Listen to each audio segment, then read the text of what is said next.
I think we're all set up. Let me get bacon running. So this is running the correct thing. We don't want to run 2017. We want to run 2022. Bacon. Run. Right, that's still day 7. Okay, that's fine. Let's take a look at 2022, day 8. Treetop Treehouse. The expedition comes across a peculiar patch of tall trees all planted carefully in a grid. Okay, I guess we have grid-based computing today. The elves explain that a previous expedition planted these trees as a reforestation effort. Now they're curious if this would be a good location for a treehouse. Is this just a link to a treehouse? It is.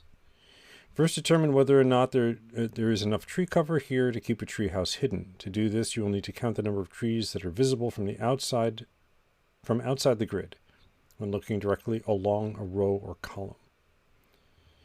All right, how do you tell? The elves already launched a quadcopter, and that's a link to quadcopter, to generate a map with the height of each tree, your puzzle input. For example, we have this grid. Okay, let's take a look at our input. Get input, 2017, 7. No, 8. Oh, not 20. Well, we have that one now when we need it. That looks like it's going to be an interesting day. Okay, 2022, 8. That's better. All right. That's better. Okay, so these are just a map with the height of each tree. So these are tree heights. Each tree is represented as a single digit whose value is its height, where 0 is the shortest and 9 is the tallest. Okay, a tree is visible if all of the other trees between it and an edge of the grid are shorter than it. Only consider trees in the same row or column. That is, only look up, down, left, or right from any given tree. All of the trees around the edge of the grid are visible. Okay. Since they're already on the edge. So it's basically width times 2 plus height times 2 minus 4. Right? Because we'll have 4 overlaps if you do that. So that's going to be the minimum number that are visible. In this example, it only leaves the interior 9 trees to consider. Right? So there's this grid of 9 in the middle here. But it looks like it's 100 characters, because my window's 100 characters wide, so maybe this is 100 by 100.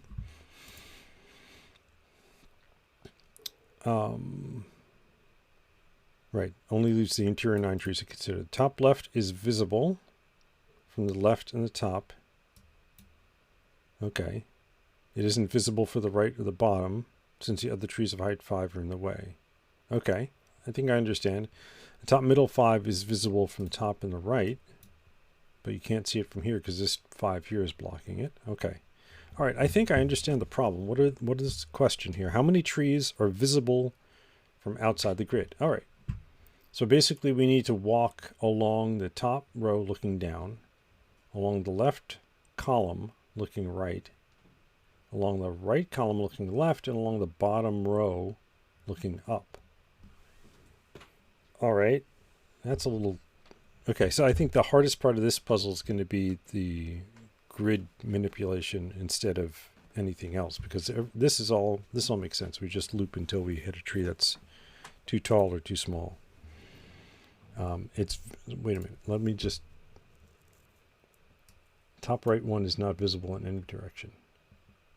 Okay. Right, so if it's equal, so you can see this 5 from here. I guess my question is, if you're looking up from here, can you see this tree? Because it's shorter than this one. Tree is visible if all the other trees between it and the edge of the grid are shorter than it. Okay. The left middle 5 is visible, but only from the right. You can't see past this 5 here. Okay. I guess I'm wondering if, like, you should from this 3 you should be able to see the 7, right? But do you see the 0? The right middle 3 is visible from the right. What about this 1? This 1 is not visible from any direction. Oh, okay, there you go. That's the answer right there. The top right one is not visible from any direction. So this 2 is shading this 1. So you can't see the 1, but you can see the 5. Right. Okay. That makes sense. All right. So I think it's just a matter of putting together the navigation. And actually what I'm going to do is I'm going to use this as my test input, because otherwise I'm going to not be able to test anything. Do we have a test input file here? Get status. Oh, I never pushed. Oh, those are the inputs that I didn't push. Okay, fine. Let's see, vim test input.text. All right, so that's our test input. We want to create the module.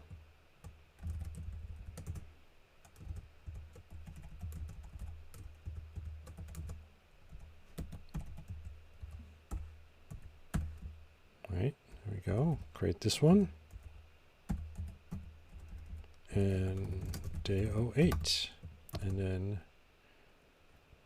create the file. 2208. Oops, that should have been a 22. Oh, shoot. There we go. Oh. No, oh, like this. There we go. 22, Control J, 08. All right, and then we should get unsolved, unsolved. There we go. Okay, so now what we're going to do is we're going to read, instead of reading the regular input, excuse me, instead of reading the regular input, we're going to use the test input. So let lines is equal to clib read lines test input.text, and I just want to print out this should be a vec of strings. So print lin width is and height. So this right now we're looking at a 5 by 5. Okay, so lines 0 len and lines len. So that should say 5 by 5. Yes. Okay. Perfect. So now we just got to throw it into a grid. I guess we could just create a vec of char, and then just work our way through the lines. For row, maybe we also store the width and height. I'm going to use I32s for everything, so I don't have to worry about negative numbers. Because normally you'd use U sizes here. But I'm going to use I32s. Self width is line 0 len, and self height is lines len. And then for row in lines, self grid push row chars collect vec char. And then here we should be able to dump the whole thing. It'll be messy, but we should be able to see it. Oh, this is a 5 by 5, so yeah. Self grid. Oh, I have to format. That's a comma, and this has to be a format. Bang. And what's it look like? Yeah, 3073. So this should be this, right? So I think we're breaking it down correctly. 35390. Perfect. Okay, so now we need to start at, all right, so what I'm going to do is I'm going to put together some directions here. And I'm going to put them here. Because I think we're going to need them in more than one I32, right? So the directions are the up, down, left, right. Self dir is equal to vec bang. Up is going to be negative 1, 0. Down is 1, 0. If I'm doing row column, which I am. And left is going to be 0, minus 1. And right is going to be 0, 1.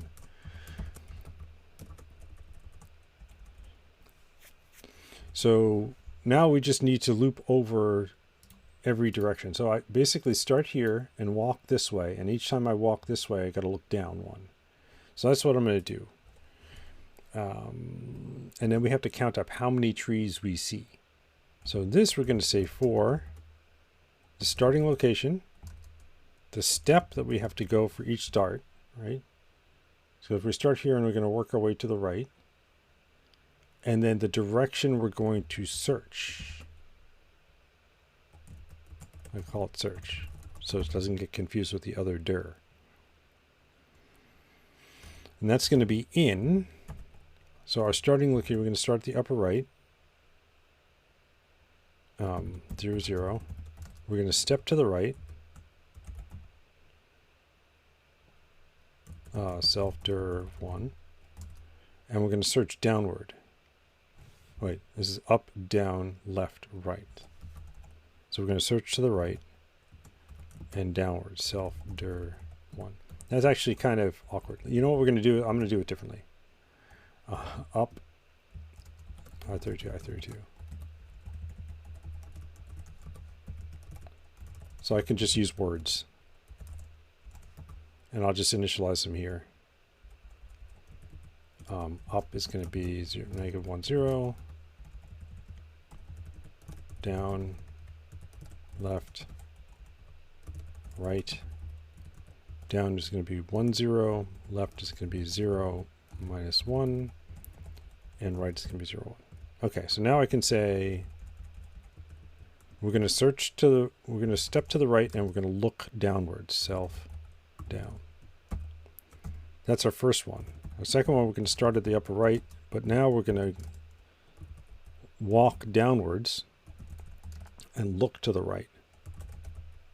So it's just the opposite. And now, what do we need? We need to start, let's start at the lower left-hand corner. That way we can go, we can look up, we can walk up and look leftwards. And here we can walk left and look upwards. That way it's kind of symmetrical to the first two. So height minus 1, comma width minus 1, comma self up, comma self left. And then height 1, width 1, self left, self up. And that should be that. Okay, let's just print those out. Println start step search. Just make sure that I've got everything going right here. Nope. Oh, right, self. All these are selves.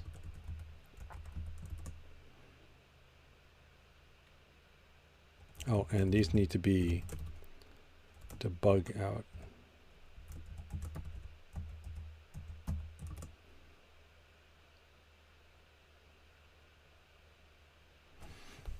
Yeah, so we started 0, 0. We walk along the top and look down. Start 0, 0. We walk along the left edge and look right. Here we start at 4, 4. Okay, very good. So we'll have a little walker. And now we're going to loop our walker until we reach an edge. And we don't know which way we're going, but that's okay. We can just say while walk dot 0 is greater than or equal 0 and walk dot 0 is less than self width. And walk dot 1 is greater than or equal 0 and walk dot 1 is less than self height. Oh, it's the other way around. Okay, then we're going to walk along, basically walk along the top edge. And then we need to look downwards, right? And at the end of the loop, we'll say walk.0 plus equals step.0 and walk.1 plus equals step.1, right? And then in this loop, this is where we're going to be looking downwards. So we're going to take, I I can do this. Mut row, mut col is equal to walk. So we're starting where we're looking down from. And now we need to look at, oh, right, we're trying to see which one's tallest. So we're going to look at whatever tree we're on, right? So here we're going to start 3 and then look downwards until we see something that's taller than a 3 and keep count of that. So tallest is equal to our self grid. Oh, and now I have to say self grid row as U size, col as U size, right? And that gives us the char. And now we've seen one tree, so we need a total somewhere, right?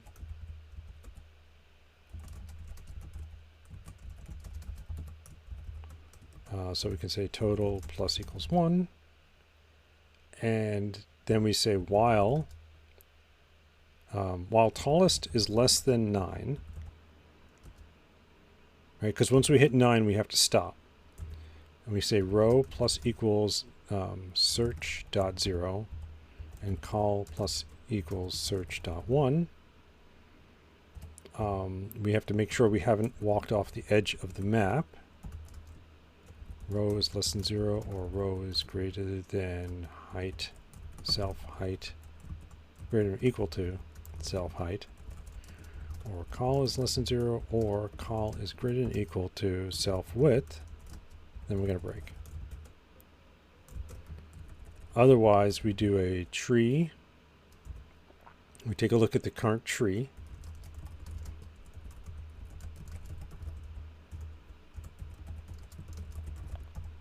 All right. Blue Smoke 73 says, remember not to count the edges as they're always visible. Don't we have to keep track of a tree if a tree has been seen already? Oh, yeah, that's a good point. If the tree's been seen already, then we don't want to count it twice. Good. Thank you. Use standard collections hash set. And instead of saying total is 0, we say total is hash set new. And here, instead of total plus equals 1, we say total insert row col. Aha. And then down here, the answer is going to end up being total len. All right, so we'll let the hash set deal with the repeat trees. So we grab the tree. If the tree is greater than the tallest one we've seen so far,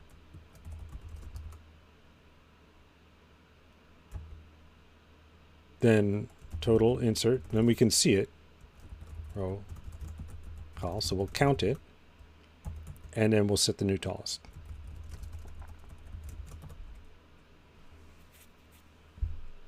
Is that all we need to do? Nope, we have to do some more. What is this saying here? Help consider using const instead of let for associated const. What? Did I mess something up here? Oh, this is supposed to go here. Oops. I did mess something up. Oh, self grid. I keep forgetting the self. And that built, and it came up with 21. Is that the right answer? That is the right answer. Should we try it on the real input?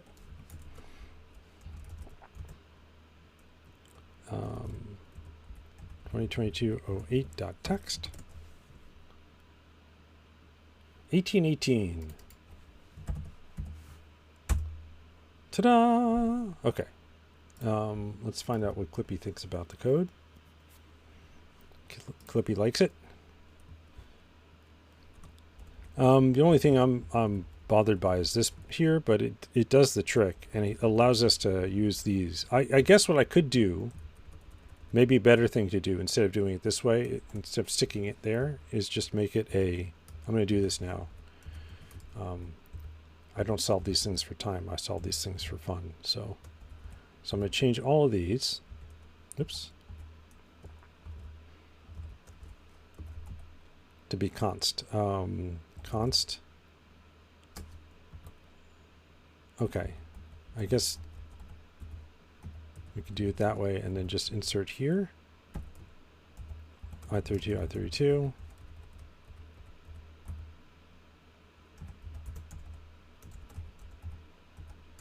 Like that.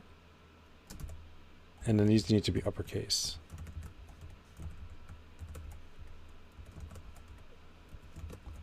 Then we get rid of them here. And then we use them here. So this is right, down, down, and right. There we go. And then we have up, and up, left, and left. Okay. It should still build, and it should still give us 1818. Okay. All right. Thank you, Blue Smoke. I would have messed that up the first time. Although, hopefully I would have caught that with the test input. That's all right.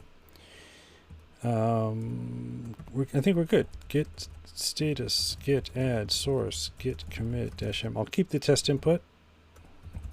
Day 8, part 1. So that we can use it for part 2.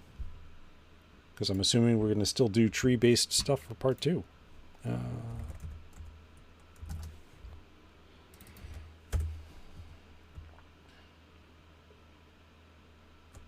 Yeah, I mean this is a reasonable solution. It's kind of a brute force, but it does the job. It solves the problem.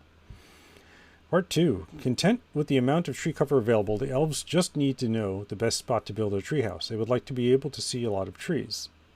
To measure the viewing distance from a given tree, look up, down, left, right from that tree. Stop if you reach an edge or at the first tree edge that's the same height or taller than the tree under consideration. All right, so instead of doing it along the edges, we're actually, yeah, it looks like this 5 is highlighted. If a tree is right on the edge, at least one of its viewing distances will be 0. Oh, okay.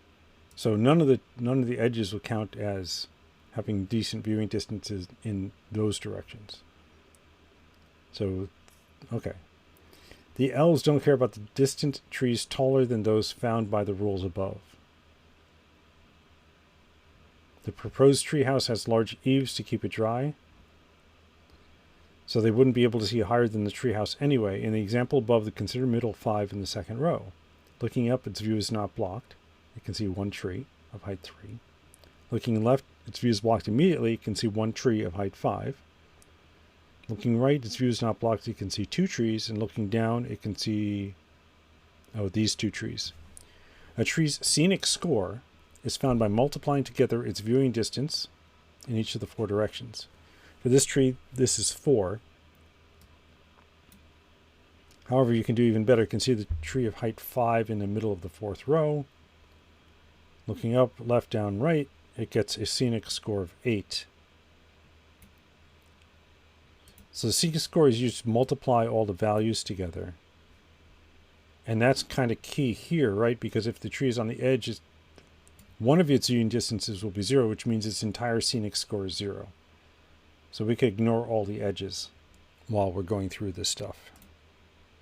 All right, so it's basically a very similar walker, except we're just going to walk instead of based on these starting values here, we'll walk based on the interior of each one.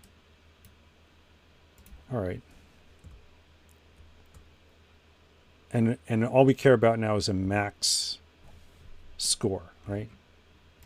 So we can just say let max score is equal to 0. And that's going to be the output. Okay. So we can say for row in 1 dot dot height minus 1, because we don't care about the edges. They're always going to be 0 for col in 1 dot dot width minus 1. And now in here, we're going to compute the scenic score for that location. So we'll start off with a score of 1, and then what we can do is we can accumulate. That can be our accumulator. We can just multiply into.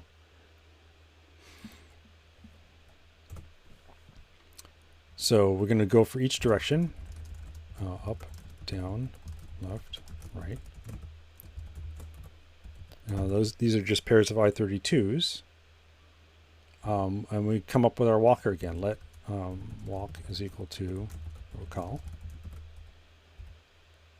And then we have to save whatever height we're on. So we can compare it.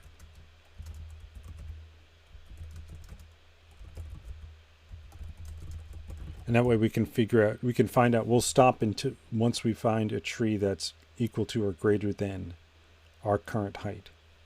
But meanwhile, we'll just walk. And then we have to do the same thing of checking the walk. Actually, we can just copy paste this line. All right, we're going to keep walking till we hit an edge. And that's going to wrap. It didn't wrap. Oh, do I have another mistake somewhere?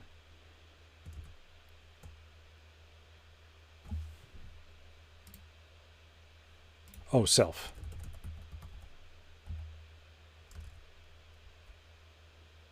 And then self grid.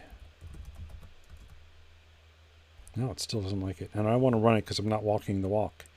Because at the end of the walk, we have to do the same thing here, right? Oh, there we go. Okay. Oh, it's formatting it off the edge of the... Oh, I see. The brace came here. All right. So as we're walking through, should we take a step first? I think so. Right, because we have this, and then we can just start our count. And then while we're walking, we can say count plus equals 1. Take a step. But before we take a step, we're going to say if self grid walk 0 as U size, walk 1 as U size. If it's greater than or equal to my height, then we want to stop.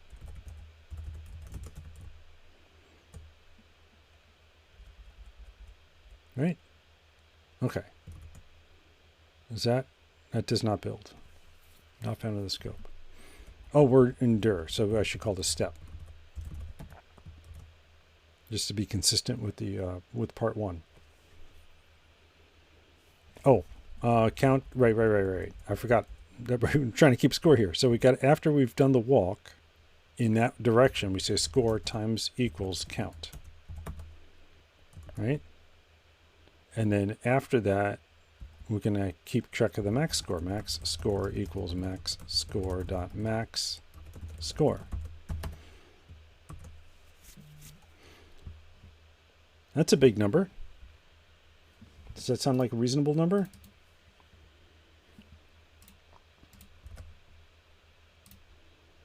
It does sound like a very reasonable number. How about that? All right, that wasn't too bad. I think this was the most difficult one so far. Yesterday's was a little complicated because we had to deal with the tree structure, but it was not too bad. Whereas today's is really about how do you do the navigation, right? And make sure that you don't mess up this total. I would have messed that up if Blue Smoke hadn't said anything. And then realized my mistake only later. All right. I like this. Let's take a look at Clippy and then check this in. Git stis, git commit -m am 2022 day 8 part 2.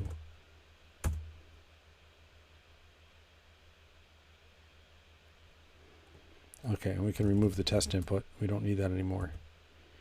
All right, so with that done, why don't we take a look at... all right, let's go to 2017, day 8.